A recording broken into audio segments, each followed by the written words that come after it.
Hello students, how are you? Hope so you're doing well. So today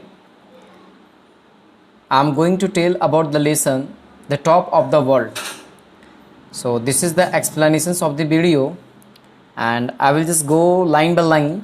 So first of all we have to see some headlines that is here the top of the world, it is the name of the story.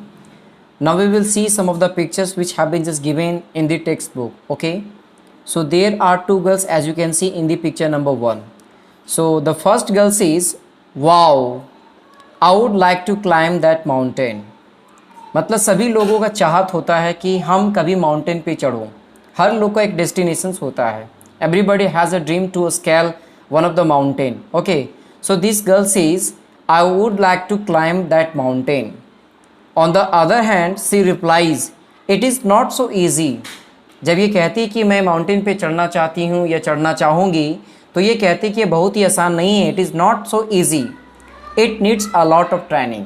Without getting training it cannot be possible that anyone can scale on the Mount Everest easily. So that's why she says it is not so easy. In the picture number 2, I have read about adventures of the Edmund Hillary and the Tenzing Norgay. They were the first people to climb the Mount Everest, you know. ये लड़की कहती है कि मैं उनके कहानी के बारे में पढ़ा हूँ, उनके बायोग्राफी के बारे में पढ़ा हूँ. यहाँ पे 2 पीपल के बारे में डिस्क्राइब किया गया है, जो एक आपका एडमंड हिलेरी है और सेकंड वन जो है वो आपका तेंजिंग नॉर्गे है. ये दोनों प्रथम ऐसे व्यक्ति थे जो माउंट एवरेस्ट पे पहली बार इन लोगों ने अपना कदम को रखा था. तो क्या आपको पता है इसके बारे में?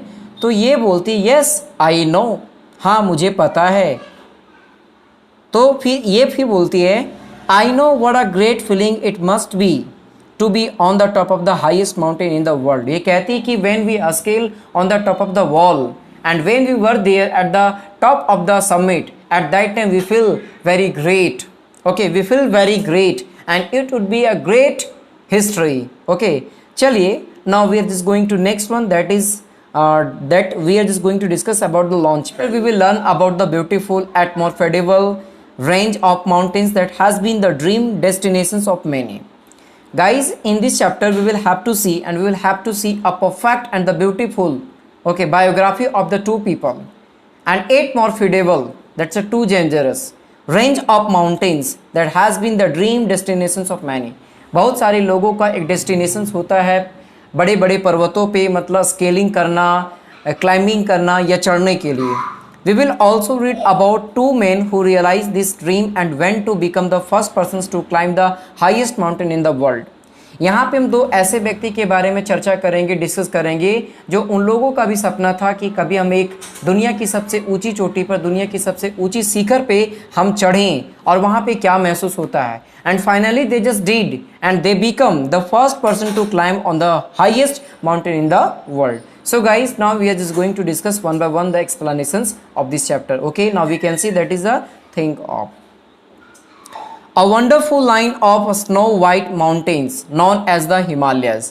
Suppose if you go very near the Himalayas, you could see wonderful line of snow white mountains known as the Himalayas. जब आप पर्वत के सामने जाइएगा, हिमालय पर्वत के सामने जाइएगा तो एक बहुत ही आपको कतरबद्ध आने की लाइन के रूप में, कतरबद्ध के तरीके से आपको मतलब ऊपर में स्नो मिलेगा, मतलब बर्फबारी मिलेंगे और उसे यहाँ पे हिमालय के नाम से जाना जाता है. Surrounds us the Himalayas are steep. जो हिमालय पर्वत है वो काफ़ी ज़्यादा ढलान, स्टीप है, ह्यूज काफ़ी विशाल है, and magnificent that is too magnificent, that is too splendid, काफ़ी शानदार है. And their beauty is unforgettable. Suppose if you see one time, once we see the picture, once we see the Himalayas mountain, okay, definitely we can not forget in our lives. हम लोग कभी भी अपने जीवन में इसे भूल ही नहीं सकते हैं.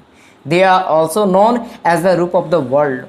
इसे रूप ऑफ द वर्ल्ड के नाम से भी जाना जाता है students. So for being the highest mountain on earth, okay, though most people find it difficult to cross the Himalayas, many of the people think about the Himalayas mountain that it is very difficult to cross, it is very difficult to scale, it is very difficult to climb on a summit of the any of the Mount Everest, any of the mountain. But here we are just going to discuss about the Himalayas. The Sherpas have been carrying rice and salt through these passes for years now. For a long time, people were uncertain about which was the highest mountain in the world. For a long time, काफ़ी लंबे समय तक लोगों को बिल्कुल नहीं पता था. People were just not aware, okay, कि कौन सा ऐसा पर्वत है दुनिया में जो सबसे बड़ी ऊंची है. Okay, they were just not knowing. They were just not aware. They were just not certain, okay, about which was the highest mountain in the world. It was only after the survey of India measured the height of the mountains in 1852. When survey was just going on in India, at that time it was surveyed and it was measured the height of the mountains in 1852. 1852 ईस्वी में इस पर्वत का major किया गया था, ठीक है, जो कि आपके इंडिया में सबसे बड़ा पर्वत निकला था. That it was found that mount Everest was the highest mountain in the world. और उस समय पाया गया कि दुनिया की सबसे ऊंची चोटी, दुनिया के सबसे ऊंचा जो एवरेस्ट था वो आपका माउंट एवरेस्ट निकला था. However the survey of India was able to determine the exact height of the mountain only in the year 1952.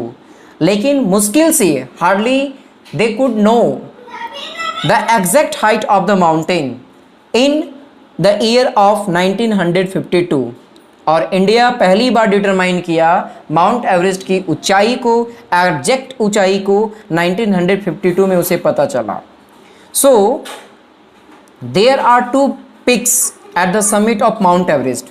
As we know very well that there are two peaks at the summit of Mount Everest. जो माउंट एवरेस्ट की जो चोटी है, जो उसका summit है, उस पर दो पीक्स पाए जाते हैं. एक आपका है the south peak and the Everest. One is south peak and the second that is the Everest. The south peak is 28,700 feet high and the Everest rises up to massive 29,098 feet. जैसा कि आप यहाँ पे देख पा रहे होंगे कि जो साउथ पीक है वो आपका 28,700 फीट आपका ऊंचाई है, और जो वहीं एवरेस्ट की जो ऊंचाई है जो काफ़ी मैसिव है, काफ़ी ह्यूज है, 29,098 फीट की लंबाई है. Many people have dreamed about standing on this roof of the world, but climbing this mountain is not an easy feet. Many of the people have tried to scale on the Mount Everest, but some of got pass and some of them got fell. कुछ लोगों में पास हो गए, कुछ लोगों ने fail कर गए. ओके, बहुत लोगों के पास ऐसा चाहत होता है कि मैं इसके पर्वत के सबसे ऊंची चोटी पे जाके खड़ा रहूं और वहाँ पे खड़े होकर के मैं फीलिंग करूं कि वहाँ पे कैसा मतलब फीलिंग होता है उस जगह पे रह करके. तो when you be on the top of the summit of the world summit, at that time you feel and only you will know that what are you feeling. केवल आप ही को पता चलेगा कि आप वहाँ पे कैसा महसूस कर रहे हो. क्या आपको डर लगेगा, क्या आपको काफ़ी ज़्यादा मतलब एक्साइटेड रहोगे, या काफ़ी कुछ और आपको फीलिंग होने वाला है. तो यहाँ पे गाइस हम चलते हैं कि मैनी पीपल हैव ड्रीम, बहुत सारे लोगों के पास एक अच्छे सपन होते हैं about standing on this roof of the world, कि हम दुनिया की सबसे ऊंची चोटी के छत पे हम खड़ा रहें. But climbing this mountain is not an easy feet. But किसी भी पर्वत पे क्लाइंबिंग करना ये छोटी सी वर्क नहीं है. It's a very difficult. We have to get training. Without getting training, it is not possible that we can scale in there, right? So now see next one. The Earth's atmosphere at this height is very thin and there is very less air to breathe in. The atmosphere of Earth at this height is very thin. जो आपका atmosphere जो था आपका अर्थ का, वो ऊंचाई पे, माने कि माउंट एवरेस्ट की सबसे ऊंची चोटाई पे अगर जाने के बाद, ठीक है, वहाँ पे बहुत ही उसका कम पतला परत मिलता है. And there is very less air to breathe in. और वहाँ पे जो भी व्यक्ति जाते हैं वहाँ पे उनको बहुत ही कम मात्रा में उन्हें श्वसन क्रिया के लिए उनको कुछ ऑक्सीजन वगैरह मिल पाते हैं. So moreover the weather is extremely cold due to the strong winds. Okay, वहाँ पे पर्वत जो है आपका माउंट एवरेस्ट जो पर्वत है स्टूडेंट्स, तो वहाँ पे काफ़ी ज़्यादा कोल्ड होता है, काफ़ी ज़्यादा ठंड होता है. ठंड होने के कारण से वहाँ पे होता क्या कि जो वहाँ का मौसम है वो काफ़ी ज़्यादा ठंड होता है. Nevertheless, in 1953, two men came together in an expedition to climb the Mount Everest. In 1953, there were two men, and both of the people were together in an expedition. Both of the people have started to set up this expedition to climb on the Mount Everest. Though they came from different countries and spoke different languages.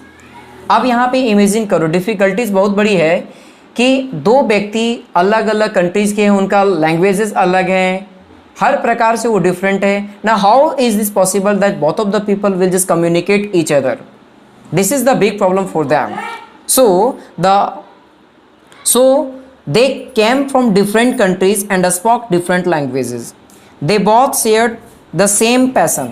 ठीक है, अब उन लोगों ने क्या करने लगे, जो दो व्यक्ति था, एडमंड हिलेरी और एक आपका था तेंजिंग नॉर्गे, ये दो व्यक्ति एक ही साथ सब कुछ शेयर किया करते थे। To be the first to climb the world's highest mountain, the two man were none other than sir Edmund Hillary and Tenzing Norgay. यही दो ऐसे व्यक्ति थे जो पहली बार 1953 में पहली बार आप उन लोगों ने अपना यात्रा तैयार किया उस माउंट एवरेस्ट के लिए चढ़ने के लिए।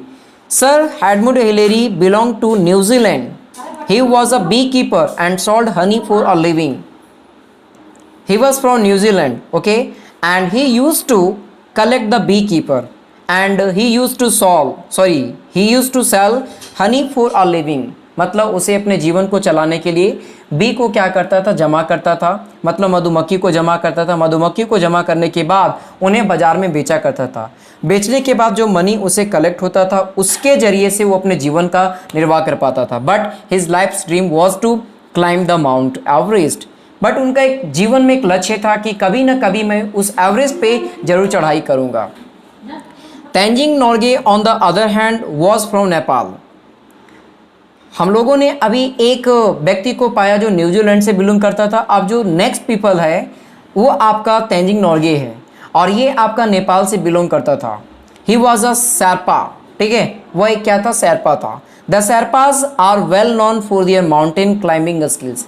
The people who are from Sherpas or belonging from that of the communities, they know very well that how to scale and how to climb on any Everest. As a young boy, Tenzing had once run away from his home near Mount Everest and spent some years in Darjeeling. Okay, जब वो एक छोटा सा नन्हा सा प्यारा सा बच्चा था उसी समय वो तेंजिंग नॉर्गे जो था वो अपने घर से फरार हो गया। ठीक है, he had run away from his home and finally he had just gone in another places and he spent some years in Darjeeling. After coming back he had helped teams of the climbers for some time. वहाँ से आने के बाद, वहाँ से practice लेने के बाद, ट्रेनिंग लेने के बाद यह कुछ लोगों को, क्लाइंबर्स लोगों को, उनके टीम्स को ये मदद करने लगा, कोऑपरेट करने लगा चढ़ाई करने में। Now plans were made and finally in May 1953 अब दोनों लोगों ने एक प्लान बना लिए थे कि अब हम लोग को किसी भी तरह से एनीहाउ हमें चढ़ाई करना है। The team set out on the expedition और वो टीम जो था तेंजिंग नॉर्गे का और एडमंड हिलेरी का, ये दोनों का टीम तैयार हो चुका था। दे और warm clothes and special boots, उन लोगों ने वार्म क्लॉथ्स को पहने एंड स्पेशल बूट्स भी पहन लिए। Which would not slip on ice, मतलब वो एक ऐसा प्रकार का बूट था जो आइस पे, बर्फ पे कभी वो स्लिप नहीं करेगा। They also carried air containers on their backs which would help them breathe as they scaled the Mount Everest. मैंने पहले ही बताया कि जैसे जैसे वो माउंट एवरेस्ट की समिट पे पहुंचने के लिए तैयार हो जाते हैं या फिर वो पहुंचने पे रहते हैं या माउंट एवरेस्ट की जितना ऊंचाई पे उन लोग जाते हैं उन लोगों को उतना ही ऑक्सीजन कम मिलती है, श्वसन क्रिया में काफ़ी ज़्यादा प्रॉब्लम होता है। तो that is why they have to take and they have to contain air containers, okay, on their back, so that whenever they just feel that they just need some of the oxygen at that time they just can take with the help of these containers. That is why they have just taken these air containers on their back, okay, to get the breathing. After climbing for a few days, मतलब कुछ ही दिनों के बाद, ठीक है, after climbing for a few days मतलब कुछ ही दिनों के बाद, चढ़ने के बाद, the team set up a camp on the mountains. वो जो टीम था वो एक माउंटेन साइड में अपना एक कैंप तैयार किया। ओके, उन लोगों ने एक सेटअप किया कैंप को। While the team stayed back, ठीक है, उनके टीम में बहुत सारे व्यक्ति थे। There were lots of people, they always wanted to scale on a Mount Everest. लेकिन उनके टीम में जो व्यक्ति थे एक्सेप्ट तेंजिंग नॉर्गे और एडमंड हिलेरी, ये दो व्यक्ति को छोड़ करके बाकी सारे के सारे पीछे हट गए।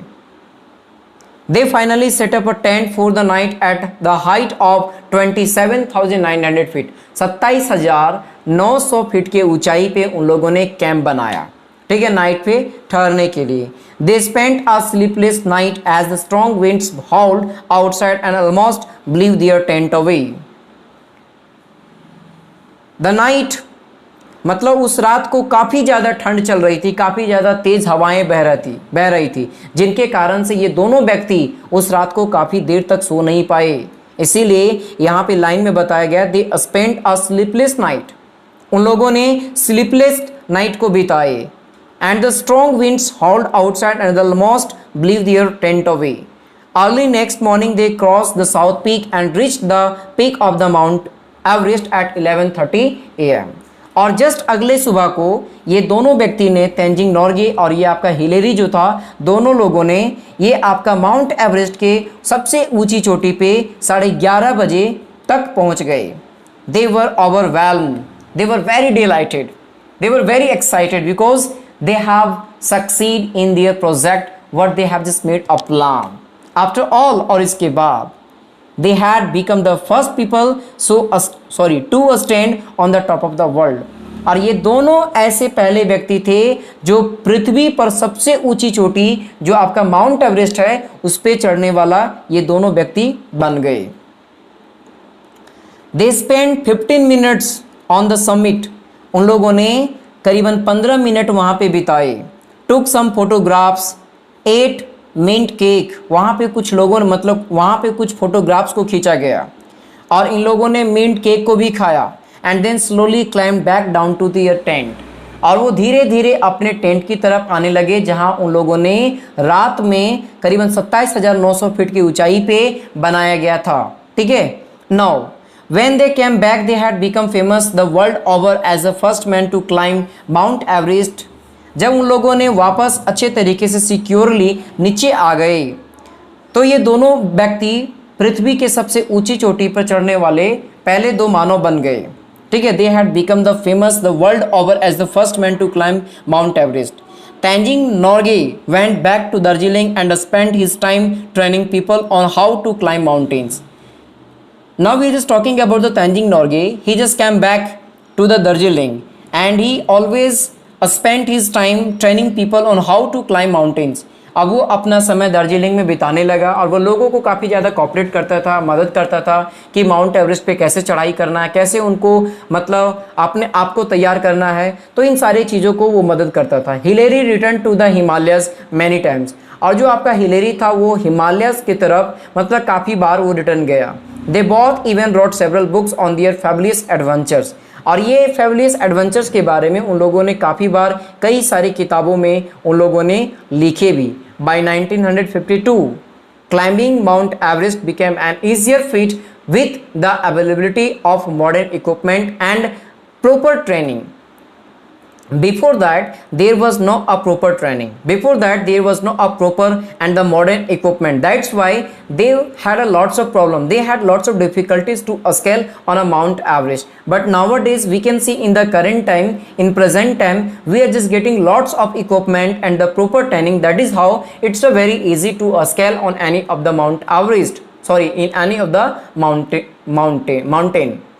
1952 में, ठीक है, पर्वत पे चढ़ना बहुत ही आसान हो गया, इसलिए क्योंकि उस समय के बाद से हमारे पास अच्छे अच्छे इक्विपमेंट आने लगे, प्रॉपर ट्रेनिंग मिलने लगी. डिस्पाइट ऑल दिस, इन सारे कारणों के बावजूद भी climbing Everest is very dangerous, ठीक है. Climbing Everest is very dangerous. The ice is very slippery and the weather is extremely unpredictable. Climbing Everest is very dangerous. पर्वत पे चढ़ना या किसी भी चीज़ पे चढ़ाई करना, दैट्स अ वेरी डिफिकल्ट, बहुत ही ज़्यादा कठिनाई है. और वहाँ का जो आइस होता है, जो बर्फ़ होता है, वो काफ़ी ज़्यादा स्लिपरी होता है. और अगर मैं बात करूँ वेदर के बारे में, मौसम के बारे में, तो वो अनप्रेडिक्टेबल होता है. जैसा हम प्रेडिक्ट करके चलेंगे वैसा वहाँ पे बिल्कुल नहीं मिलने वाला है, ठीक है. Nearly 150 climbers have lost their lives while climbing this mountain. और इस पर्वत पे चढ़ने के लिए till the today at least 150 climbers have lost their lives. Now think how is it difficult. Earlier, Mount Everest was clean and beautiful, but now, with the increasing number of mountaineers wanting to climb the Everest, pollution has increased. But nowadays what happened and what we are just getting there, बहुत सारे लोग उस पर चढ़ाई करना चाहते हैं, and many of the people are just trying to scale on the Mount Everest, and because of that they are just throwing different type of the materials on Mount Everest, okay, on the particular mountain, and that is how that has been polluted, that is being polluted, okay. Pollution has increased, और धीरे धीरे वहाँ पे pollution बढ़ते गया. People throw old cans, rubbish and plastic containers everywhere. जो लोग उस पर चढ़ाई करते हैं वो लोग ओल्ड कैंस फेंक देते हैं, रबिश फेंकते हैं और प्लास्टिक कंटेनर्स भी जहाँ तहाँ फेंक देते हैं. To keep this in check, new rules, okay, new rules have been put in place for the mountaineers. अगर इसे हमें स्वस्थ रखना है, अगर इसे हमें फिट एंड फाइन रखना है, अगर इसे हमें हेल्दी रखना है, अगर इसे बिल्कुल सेफ रखना है, पॉल्यूशन से बिल्कुल प्रिवेंट करना है, तो हमें कुछ नए रूल्स और रेगुलेशंस को बनाने पड़ेंगे उस माउंटेनर्स के लिए जो लोग इस पे चढ़ाई करना चाहते हैं. Now they have to bring back all the waste products along with them. Now they have to bring back all the waste products along with them. Efforts are being made to clean the mountains, और बहुत सारा प्रयास किया जा रहा है उस mountain को क्लीन करने के लिए. A team of climbers brought back 560 kilograms of waste in 1995. आप सोचिए कि 1995 ईस्वी में करीबन 560 किलोग्राम वेस्ट मटेरियल्स को उस पर्वत पर से लाया गया. अब सोचिए कि किस तरीके से उसको पॉल्यूटेड किया जा रहा है. दे से, उन लोगों ने कहे, we should keep the world's highest mountain clean and free from any kind of pollutions. उन लोगों ने कहे कि इस पर्वत को, जो दुनिया की सबसे ऊंची चोटी पर्वत है, ठीक है, जो दुनिया की सबसे ऊंची चोटी पर्वत है, इस पर्वत को हमारा रिस्पॉन्सिबिलिटीज बनता है कि हम उन्हें सुरक्षित रखें, स्वस्थ रखें और पॉल्यूशन से बचा करके रखें. And that is the way it should be, और यही होना चाहिए. तो guys, students, here we have just learn the lesson number 2, that was the top of the world.